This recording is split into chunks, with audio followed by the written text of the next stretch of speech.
بسم اللہ الرحمن الرحیم۔ اردو ناول نورش، قسط نمبر 6۔ ابرار کی یہ بات سنتے ہی مزدور ایک دوسرے کی شکل دیکھنے کے بعد ادھر ادھر دیکھنے لگے۔ پھر ایک مزدور نے ابرار سے پوچھا، کون مار دے گی؟ تم کس کی بات کر رہے ہو؟ ابرار نے ڈرتے ہوئے انداز میں کہا، وہ امرین، وہ مر چکی ہے لیکن وہ مجھے مار دے گی۔ ابرار کو ایسی باتیں کرتے دیکھ کر ایک مزدور نے باقی مزدوروں سے کہا، اور لگتا ہے یہ بندہ پاگل ہے یا انہیں کوئی نشہ کیتا ہوا ہے۔ ابرار نے بھڑکتے ہوئے کہا، میں کوئی پاگل نہیں ہوں، میرا نام ابرار ہے اور روڈ کے اوپر جو گارمنٹ فیکٹری ہے میں اس کا مالک ہوں، اور میں کوئی نشئی نہیں ہوں۔ کیا تم لوگ مجھے یہاں سے لے چلو، میں تمہیں بہت سارے پیسے دوں گا۔ مجھ سے چلا بھی نہیں جا رہا، وہ دیکھو وہ میری گاڑی کھڑی ہے، مجھے اس میں ڈال کر ہسپتال لے چلو۔ یہ سنتے ہی مزدوروں نے ابرار کو اٹھا کر اس کی گاڑی کے پاس لے گئے۔ پھر ایک مزدور نے ابرار کو پیچھے والی سیٹ پر بڑی احتیاط سے بٹھایا اور خود اس کے ساتھ بیٹھ گیا۔ دو مزدور آگے سیٹ پر بیٹھ گئے جن میں سے ایک ڈرائیور تھا۔ پھر انہوں نے اپنے باقی تین دوستوں سے اپنے پیچھے آنے کا کہا، جو کہ دوبارہ ٹریکٹر ٹرالی میں سوار ہو چکے تھے۔ اس دوران ابرار آنکھیں بند کیے ہوئے ٹیک لگا کر بیٹھا اپنی ٹوٹی ہوئی ٹانگ کا درد برداشت کرنے کی کوشش کرنے لگا۔ اور پھر سب لوگ وہاں سے ہسپتال کے لیے نکلے تو اچانک انہیں سڑک کے بیچ میں ایک لڑکی کھڑی ہوئی دکھائی دی۔ تو ڈرائیونگ کرتے ہوئے مزدور نے کہا، او یار اس پاگل نو دیکھو، سڑک دے وچ کھڑی ہوئی ہے، اند کھڑی ہے جویں یہ سڑک اندے پیو دی ہے۔ یہ کہتے ہوئے اس مزدور نے ہارن بجانا شروع کر دیا، لیکن وہ لڑکی وہاں سے نہیں ہلی۔ تو اس نے لڑکی سے کچھ فاصلے پر گاڑی روک دی اور اپنے ساتھ بیٹھے ہوئے دوسرے مزدور سے کہا، یار جا کے باہر دیکھ ایک کیڑی ایٹم ہے، انہوں سائڈ تے کر جا کے۔ یہ سنتے ہی ابرار نے آنکھیں کھولتے ہوئے سامنے اس لڑکی کی طرف دیکھا تو ڈر سے کانپتے ہوئے بولا، ارے اس کی طرف مت جاؤ، وہ لڑکی نہیں موت ہے، اس کے پاس مت جاؤ، وہ مجھے بھی مار دے گی اور تم لوگوں کو بھی۔ ابرار کی یہ بات سنتے ہی سب مزدور خاموش ہو کر ایک دوسرے کی طرف حیرت سے دیکھنے لگے، اور پھر اچانک سب زور زور سے کہکے لگاتے ہوئے ہنسنے لگے۔ اتنے میں ایک مزدور جو کہ ڈرائیونگ کر رہا تھا، اس نے ابرار کی طرف دیکھتے ہوئے کہا، صاحب جی آپ ہمیں اپنے جیسا بیوقوف انسان سمجھتے ہیں جو ہمیں ڈرانے کی کوشش کر رہے ہیں؟ سنیے صاحب، آپ کو کیا لگتا ہے کہ ہم کوئی سیدھے سادے مزدور ہیں جو ہم آپ کی مدد کر رہے ہیں؟ تو آپ کی اطلاع کے لیے عرض ہے کہ میرا نام مکھن جٹ ہے اور آپ کے ساتھ بلو پلوان بیٹھا ہوا ہے، اور یہ جو میرے ساتھ ہے نا سلیم عرف چھیما بیٹھا ہوا ہے، شاید آپ کو پتہ نہیں کہ اس پورے علاقے میں ہم سے کوئی پنگا نہیں کرتا، کیونکہ یہاں ہم تینوں ہوں وہاں سے تو موت بھی ڈر کر گزرتی ہے، اور آپ ہمیں ایک لڑکی سے ڈرانے کی کوشش میں لگے ہوئے ہیں۔ لڑکیاں تو ہمیں دیکھتے ہی اپنی عزت بچانے کے لیے راستہ بدل لیتی ہیں، اور ایک کمال کی بات اور بتاؤں آپ کو، ہم تو ایسے بندے ہیں کہ کسی لڑکی کے پاس سے گزر جائیں تو وہ حاملہ ہو جاتی ہے، اور اب ہمیں کہہ رہے ہیں کہ وہ لڑکی ہمیں مار دے گی، یہ تو کمال ہی ہو گیا۔ یہ کہتے ہوئے وہ تینوں مزدور دوبارہ زور زور سے کہکے لگانے لگے۔ اتنے میں مکھن جٹ نے ابرار کی طرف دیکھتے ہوئے کہا، صاحب یوں تو ہم نامی گرامی اشتہاری ہیں، لیکن آپ کی مدد اس لیے کر رہے ہیں کہ آپ ہمیں بہت سارے پیسے دیں گے، اور اگر آپ نے ہمیں پیسے نہیں دیے تو ہم آپ کو اسی گھڑے میں زندہ دفن کر دیں گے، یہاں آپ گرے ہوئے تھے۔ ابرار نے کہا، دیکھو بھائی مجھے نہیں پتا آپ لوگ کون ہو، کیا کرتے ہو، میں بس یہ چاہتا ہوں کہ آپ لوگ مجھے اس بلا سے بچا لو، اس کے بدلے میں تمہیں جتنے پیسے چاہوں اتنے دوں گا، لیکن بس اب یہاں سے نکل چلو، جلدی چلو۔ ابرار کی یہ بات سن کر مکھن جٹ نے سلیم کو کہا، یار ہمارے صاحب اس پھلجڑی کو دیکھ کر ڈر رہے ہیں، جا ذرا صاحب کو تھوڑا سا ٹریلر تو دکھا کہ ہم ڈرامے بازی کرنے والی لڑکیوں کے ساتھ کیا کرتے ہیں، جا ذرا۔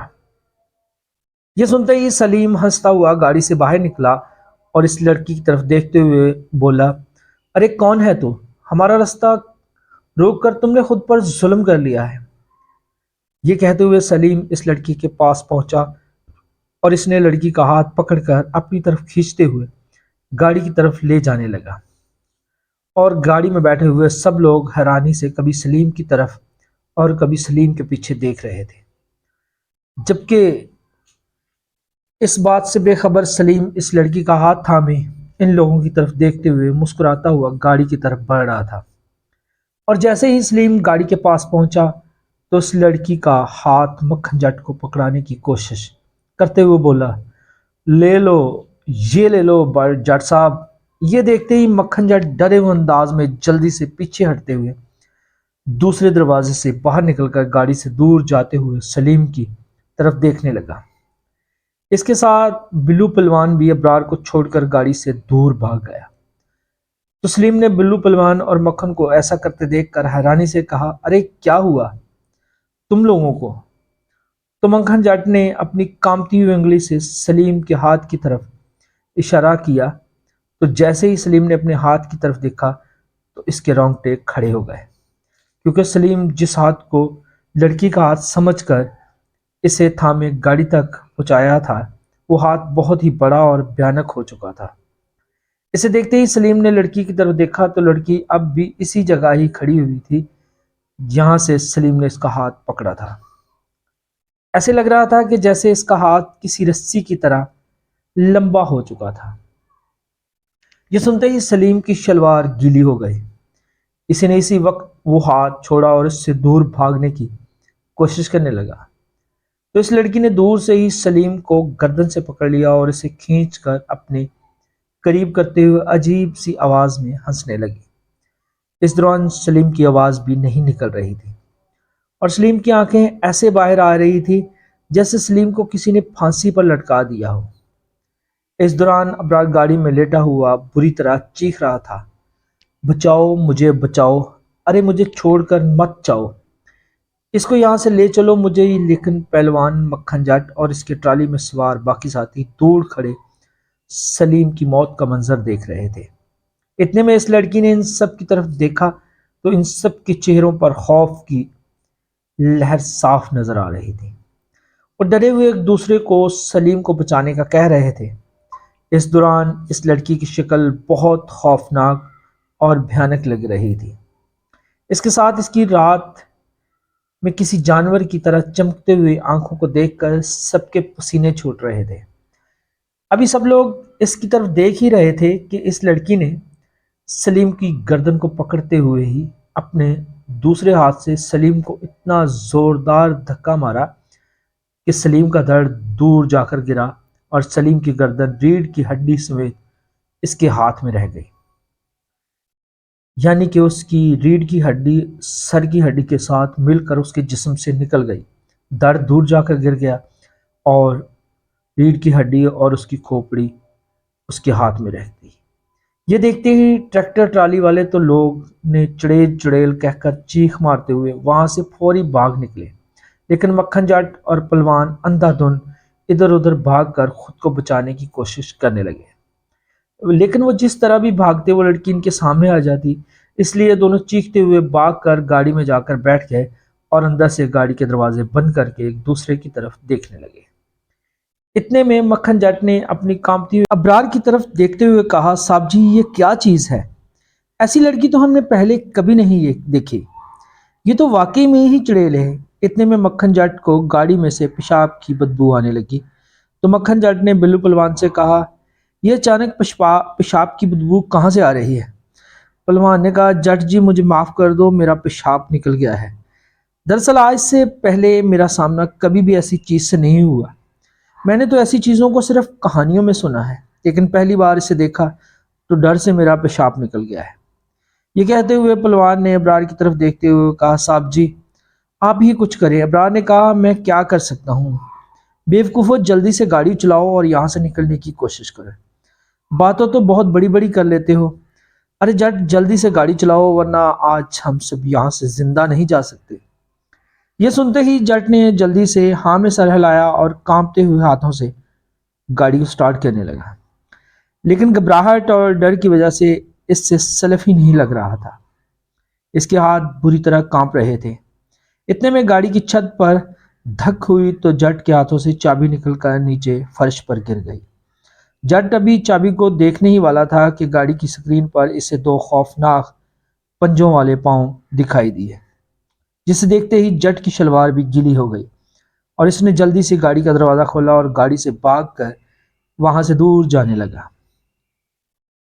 اور جب گاڑی سے کافی دور آ گیا تو اس نے مڑ کر اس گاڑی کی طرف دیکھا تو اسے وہی لڑکی گاڑی کے اوپر بیٹھی ہوئی دکھائی دی، جو کہ اپنی ٹانگیں گاڑی کی سکرین پر لٹکائے گاڑی کی چھت پر بیٹھی ہوئی تھی۔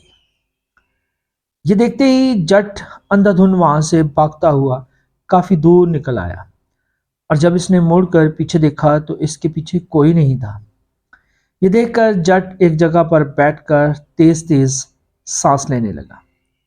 اتنے میں جٹ کو اپنے دائیں سائڈ پر کسی کے ہونے کا احساس ہوا۔ جٹ کے رونگٹے کھڑے ہو گئے، اور جب جٹ کو کسی کے گرگرانے کی آواز آنے لگی تو جٹ نے ہمت کر کے آہستہ آہستہ سے اپنے دائیں طرف دیکھا تو اس نے فوری ایک لمبی سانس لیتے ہوئے کہا، کوئی نہیں ہے۔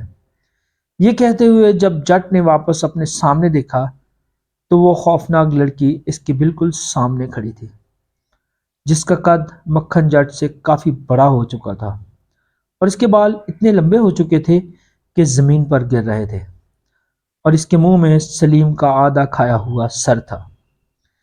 یہ سب دیکھتے ہی جٹ گھبرا کر گرنے ہی والا تھا کہ اس لڑکی نے جٹ کے گلے میں اپنے بال ڈال دیے اور انہیں پھندے کی طرح جٹ کے گلے ڈال کر تیزی سے اسے گھسیٹتے ہوئے وہاں پر لے جا رہی تھی یہاں ابرار اور پہلوان گاڑی میں بیٹھے ہوئے تھے۔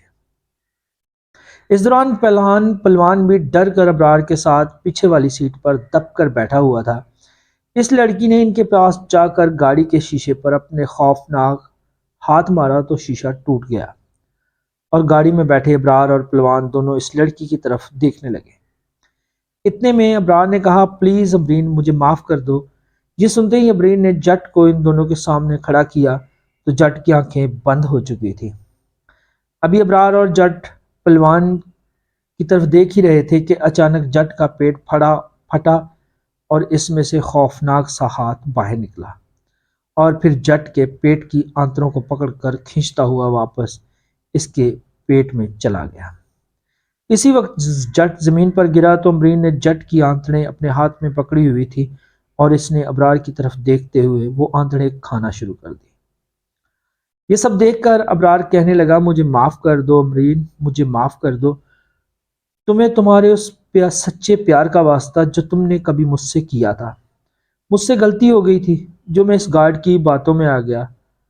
پلیز دیکھو، میرے چھوٹے چھوٹے بچے ہیں، میں تم سے وعدہ کرتا ہوں جیسا تم چاہو گی میں ویسا ہی کروں گا۔ اس دوران بلو پہلوان ابرار کو اس چڑیل کو نام سے بلاتے ہوئے اور اس سے گفتگو کرتے ہوئے دیکھ کر بہت حیران ہو رہا تھا۔ ابرار امرین کے سامنے گڑگڑانے لگا تو یہ دیکھتے ہوئے بلو پہلوان بھی امرین کی طرف دیکھتے ہوئے کہنے لگا، دیکھیں امرین باجی، مجھے بھی معاف کر دو، میرا کسی بھی طرح کا کوئی قصور نہیں ہے۔ یہ مکھن جٹ وغیرہ ہی بدماش لوگ تھے، انہوں نے ہی بہت سی لڑکیوں کی عزتوں سے کھیل کر انہیں مار کر اس علاقے میں جگہ جگہ دفن کیا ہوا تھا۔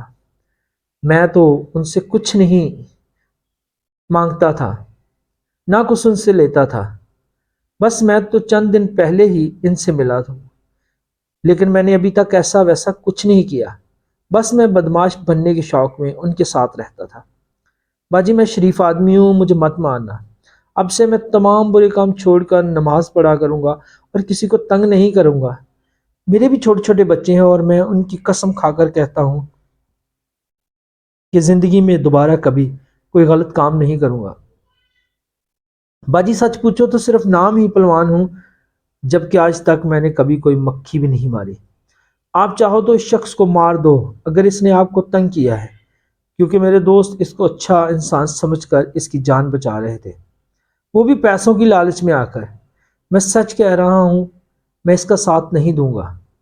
اگر یہ تمہارا مجرم ہے تو تم اس کے ساتھ جو چاہو کر سکتی ہو، پر میری بہن مجھے معاف کر دو، مجھے یہاں سے جانے دو۔ پہلوان کی یہ بات سن کر ابرار نے کہا، تم تو اپنی بکواس بند رکھو، یہ کہنے کے بعد امرین کی طرف دیکھتے ہوئے کہا، دیکھو امرین، میں جانتا ہوں آج تم مجھے نہیں چھوڑنے والی، اس لیے بس میں اتنا کہنا چاہتا ہوں کہ مجھے ایک موقع دے دو تاکہ میں سب کے سامنے جا کر تم پر لگائے گئے وہ تمام الزامات کو جھوٹ ثابت کر کے تمہارے گھر والوں کی کھوئی ہوئی عزت کو واپس لا سکوں، کیونکہ تمہارا اس دنیا کے جانے کے بعد وہ بیچارے آج تک یہی سنتے آ رہے ہیں کہ ان کی بیٹی کسی کے ساتھ منہ کالا کر کے بھاگ گئی ہے، جبکہ وہ تھانے میں تمہاری گمشدگی کے لیے رپورٹ کروانے بھی گئے تھے، لیکن ان کی کسی نے نہیں سنی۔ یہ سب میری وجہ سے ہوا ہے، اور تم نے ٹھیک کہا ہے، میرے جیسے انسان کو معافی نہیں ملنی چاہیے، اور تم اس کے لیے مجھے مار دو گی، لیکن میں مرنے سے پہلے یہ کام کرنا چاہتا ہوں، اس لیے تم مجھے کچھ دن کی مہلت دے دو تاکہ میں پولیس کے سامنے جا کر سب کچھ قبول کر سکوں کہ یہ سب میں نے کیا تھا۔ اس کے بعد تم جیسے چاہو گی میری جان لے لینا۔ ابرار کی یہ بات سن کر امرین نے گڑگڑاتے ہوئے اپنا منہ گاڑی کے دروازے کے ساتھ کر کے اپنی خون سے لت پت آنکھوں کو اور انگلیوں کو اپنے منہ سے چاٹتے ہوئے کہا، آج موت کے خوف نے تمہیں اس قدر ڈرا دیا ہے کہ یہ تم سب کرنے پر مجبور ہو گئے ہو، لیکن مجھے پتا ہے تم ایسا کچھ بھی نہیں کرنے والے، اس لیے آج تو تمہاری جان میں اس بوسیدہ جسم سے لگ کر کے دوں گی۔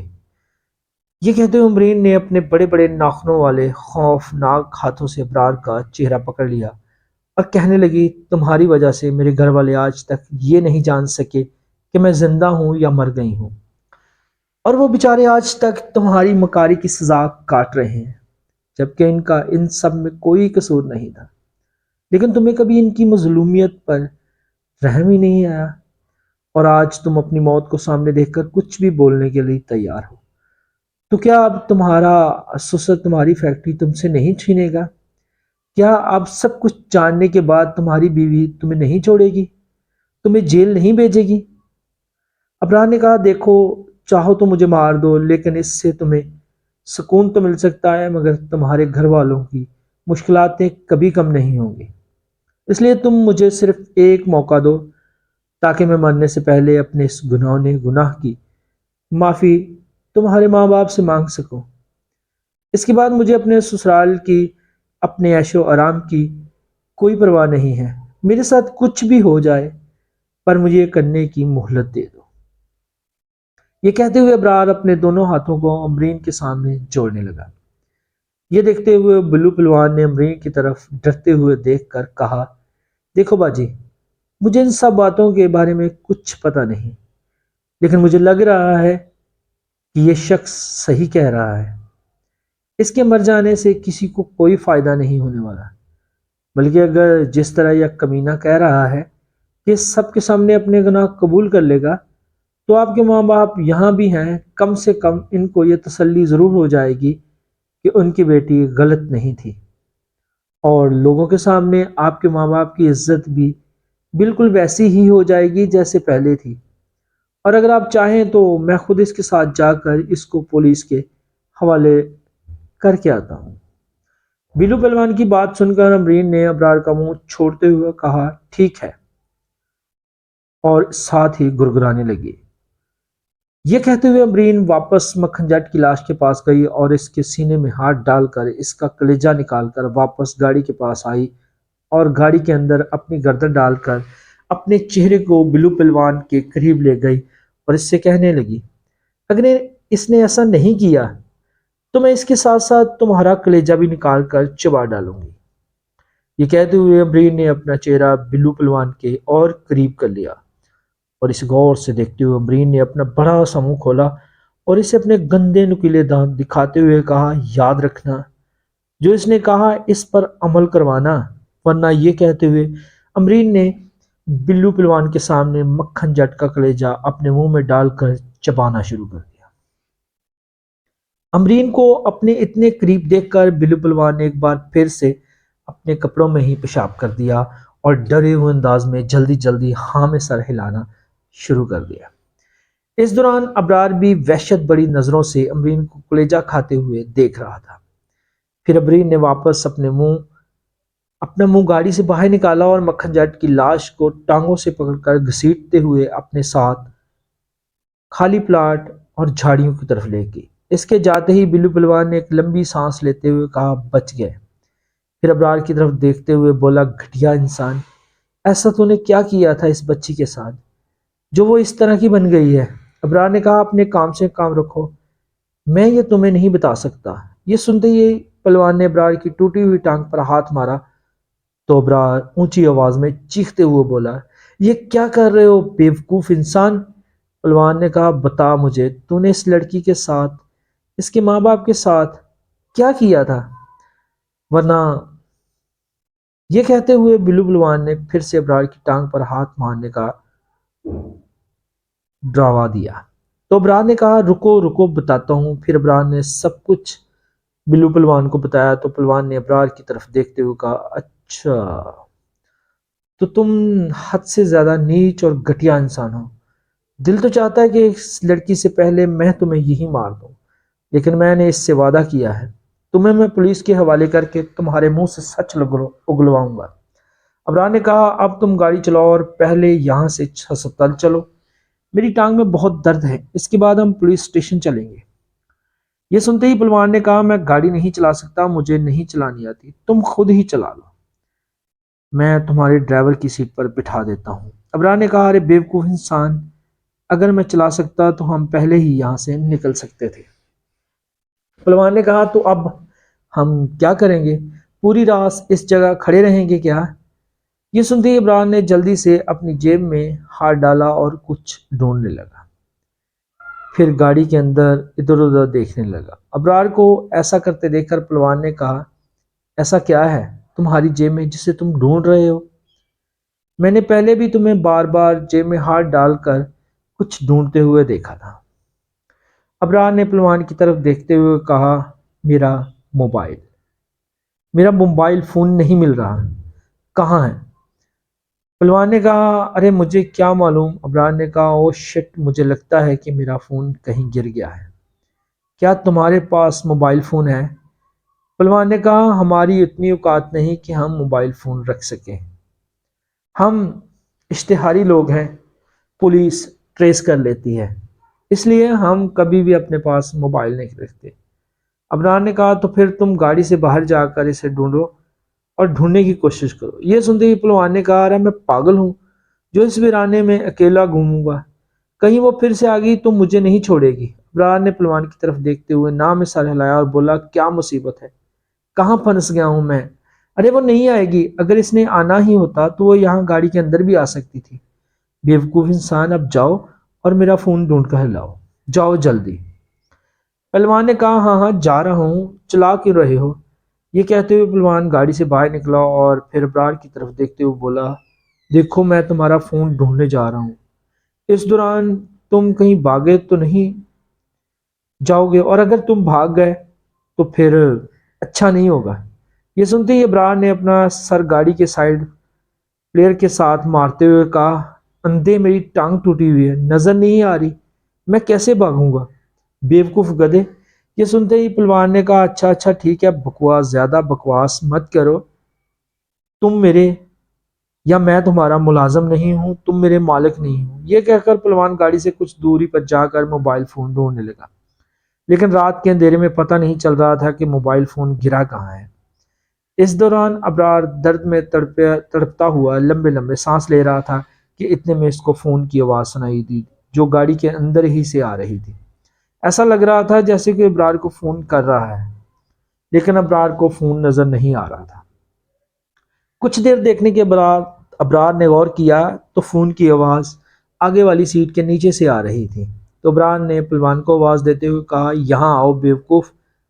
تو پلوان نے مڑ کر ابرار کی طرف دیکھا تو ابرار نے اسے اپنی طرف آنے کا اشارہ کیا، لیکن اتنے میں فون کی آواز آنا بند ہو گئی۔ اتنے میں پلوان اس کے پاس آ کر بولا، کیا تکلیف ہے تمہیں کھوتے کے بچے، تمہیں تمیز نہیں ہے کسی سے بات کرنے کی؟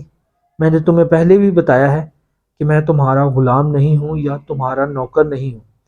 ابرار نے کہا، ٹھیک ہے، لیکن یہ دیکھو آگے والی سیٹ کے نیچے شاید میرا موبائل پڑا ہے، ابھی مجھے اس کی آواز سنائی دے رہی تھی۔ یہ سنتے ہی پلوان نے آگے والی سیٹ کے نیچے ڈھونڈا تو موبائل مل گیا، تو اس نے وہ فون ابرار کو دیتے ہوئے کہا یہ لو اور جلدی سے یہاں نکلنے کا کچھ بندوبست کرو۔ ابرار نے فون پکڑ کر دیکھا تو نریش کی مس کال شو ہو رہی تھی۔ ابرار نے اسے نظر انداز کر کے کسی کو فون ملایا اور پھر اس سے بات کرتے ہوئے اپنی لوکیشن کے بارے میں بتانے لگا، اور پھر فون بند کر کے پلوان کی طرف دیکھتے ہوئے بولا اب ہم یہاں سے نکل جائیں گے، کوئی ہمیں لینے آ رہا ہے۔ پلوان نے کہا کون آ رہا ہے؟ ابرار نے کہا تم خود دیکھ لینا۔ یہ کہتے ہوئے ابرار ٹیک لگا کر آنکھیں بند کر لی اور پلوان بھی آگے والی سیٹ پر بیٹھ کر انتظار کرنے لگا۔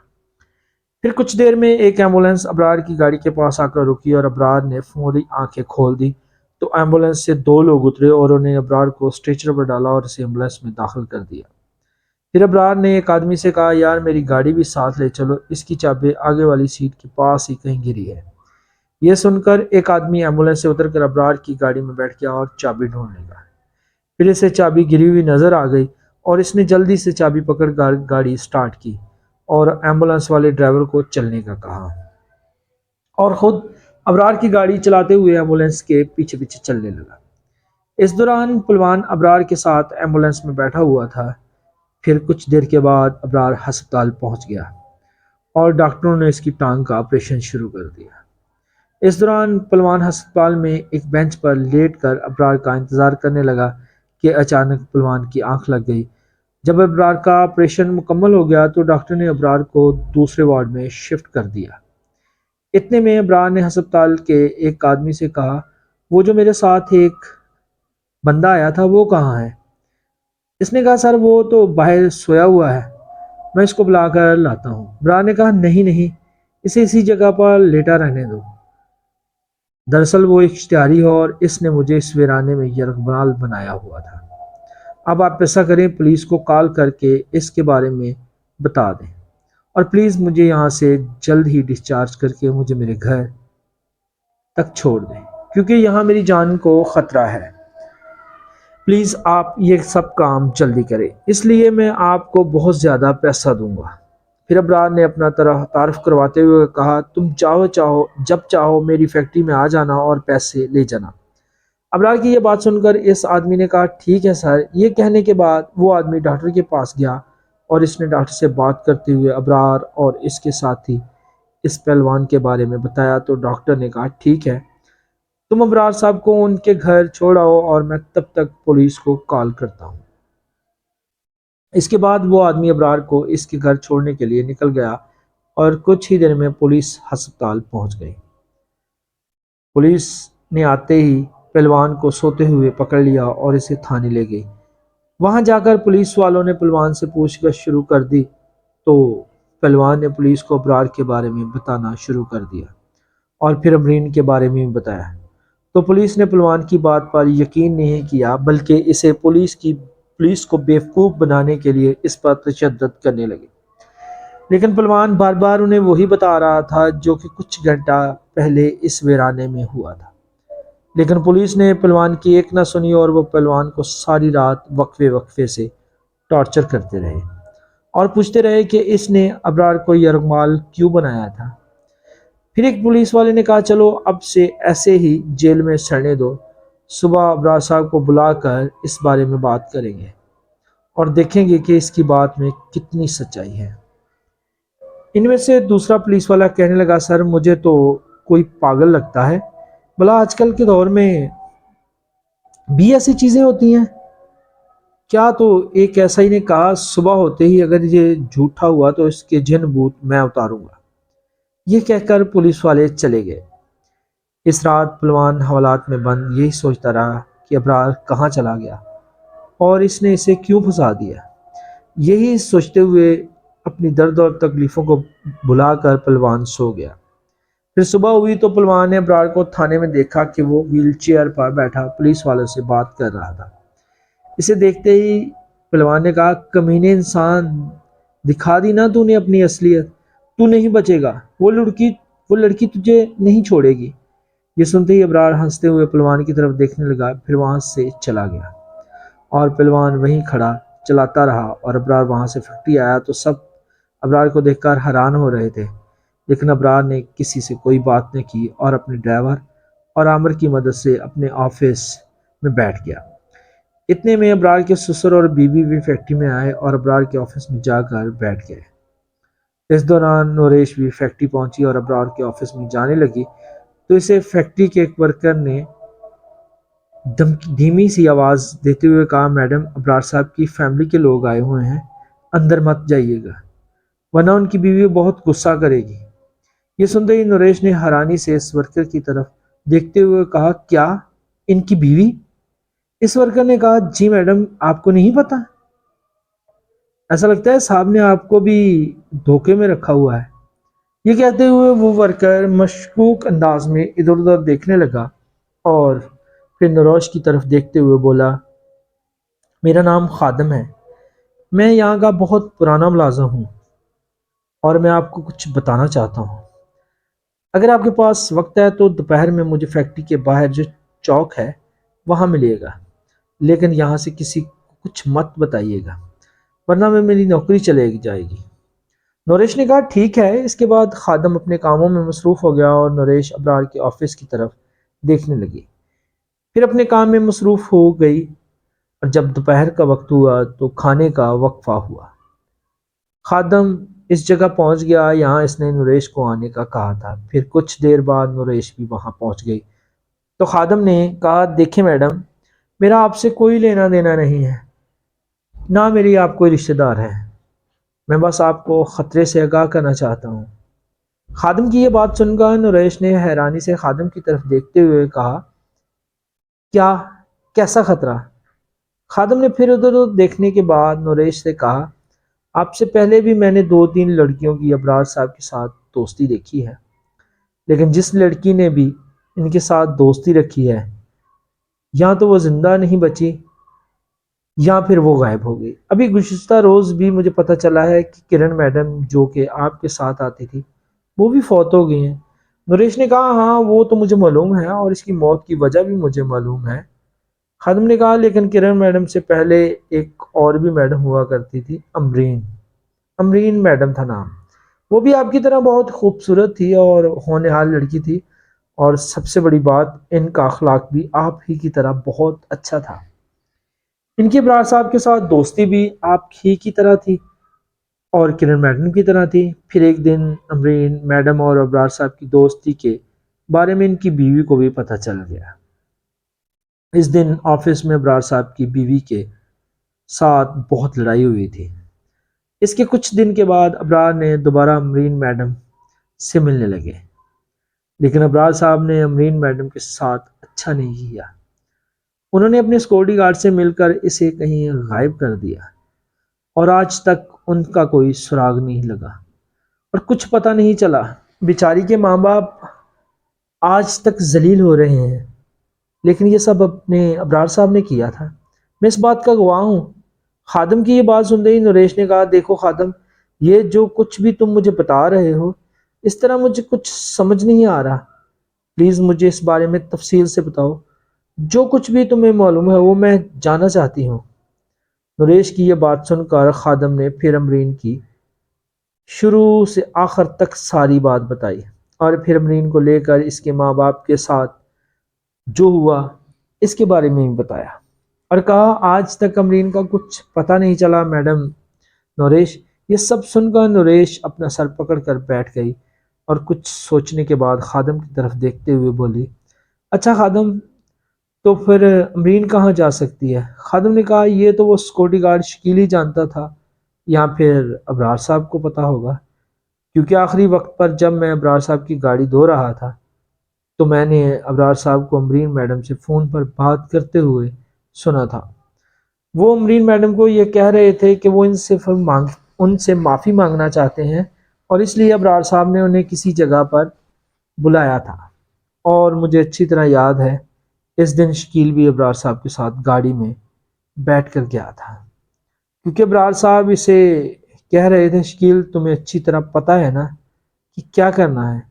یہ کہتے ہوئے وہ دونوں گاڑی میں بیٹھ کر چلے گئے۔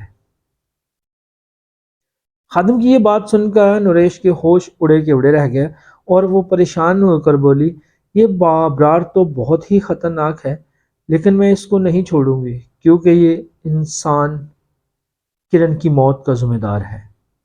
خادم نے چونک کر کہا۔ نریش نے کہا، ہاں خادم، اس نے ہی کرن کو مارا ہے۔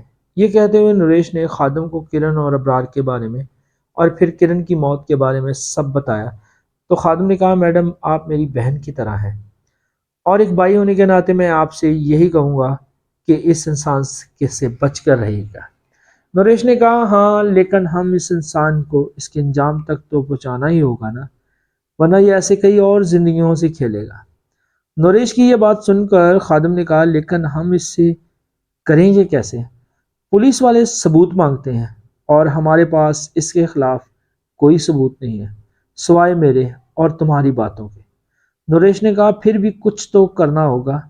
میں نے بھی ابرار سے شادی کا کہا تھا، لیکن شادی کے نام پر وہ مجھے بھی دھوکہ دے رہا تھا۔